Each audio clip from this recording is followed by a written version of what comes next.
Let's talk about something that's, well, it's pretty wild when you think about it. It's this paradox at the very heart of the American economy.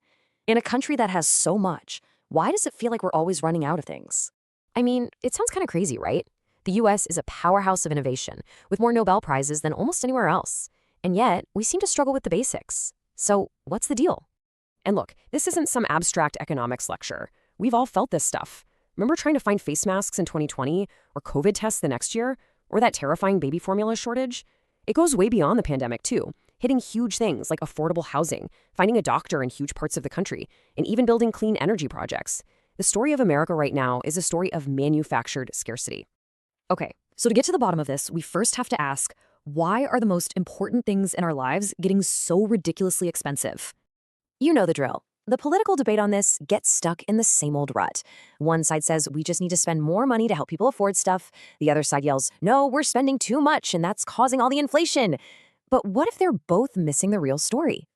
Okay, now this chart, this is where it gets really interesting. It basically splits our whole economy in two. Look at those blue lines going down.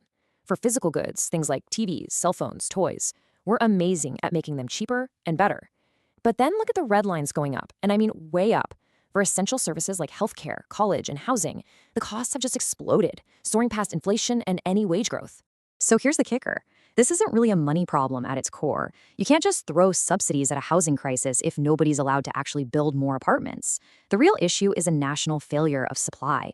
We've simply stopped getting better at providing the things we need the most. Which brings us to the next big question. Why? Why did we get so slow at making things and providing essential services? Well, a lot of it boils down to this one kind of wonky but super important word, vetocracy. It describes a system where it's just way, way easier to stop something from happening than it is to get something built. We've created a world of endless veto points where all kinds of groups and individuals can just say no, leading to total gridlock. Housing is the perfect and maybe most frustrating example of this. You see the signs in the front yard, all are welcome here. But then you look at the backyard policies, the zoning laws that ban apartments, the years of permit delays, the lawsuits designed to block new construction. It all adds up to this. Our wealthiest, most productive cities have made it almost impossible to build new homes.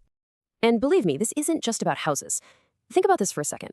In the early 1900s, New York built its first 28 subway stations in 4 years. 4. Fast forward a century, and it took 17 years, 17, to build just 3 new stations. Our muscle for building big, important things has just atrophied. All right, let's switch gears to healthcare, and wow, this chart is it's staggering. For a full 25 years, while the US population grew by 60 million people, the number of new doctors we trained every year basically stayed flat. This wasn't some accident, it was a choice, and it directly created the doctor shortages we're dealing with today. So what we've done is we've basically designed a system that creates a shortage of doctors. Medical school in the US is the longest and most expensive in the developed world. We've capped the number of residency slots, which are essential for training. We make it incredibly hard for doctors trained overseas to practice here. And we even stop highly skilled nurses from providing more care. We have literally chosen to have less healthcare. Okay, so if the problem is that we're making things scarce, what's the fix? Well, that brings us to a whole new way of thinking about this. It's called the abundance agenda. And the idea is actually pretty simple, but it's also revolutionary.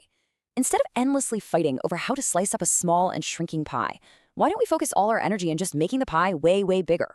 Let's make housing, clean energy, and healthcare plentiful and cheap by systematically taking down all the barriers that hold back supply. I love this quote from the entrepreneur Saul Griffith because it just nails the whole vibe of this agenda. It's optimistic. It's not about making do with less. It's about building a future that is, awesome, a future that is genuinely better for everyone. And this is a really, really important point.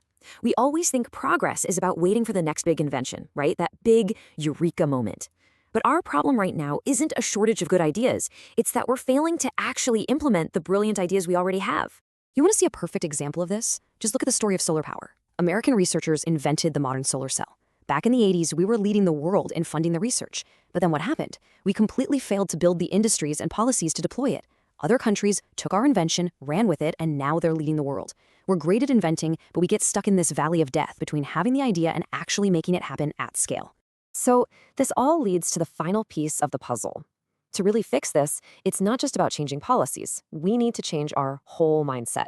Think about it. For so long, the message, especially on things like the environment, has been about scarcity. Reduce, reuse, recycle. It's a mindset of sacrifice, of living with less.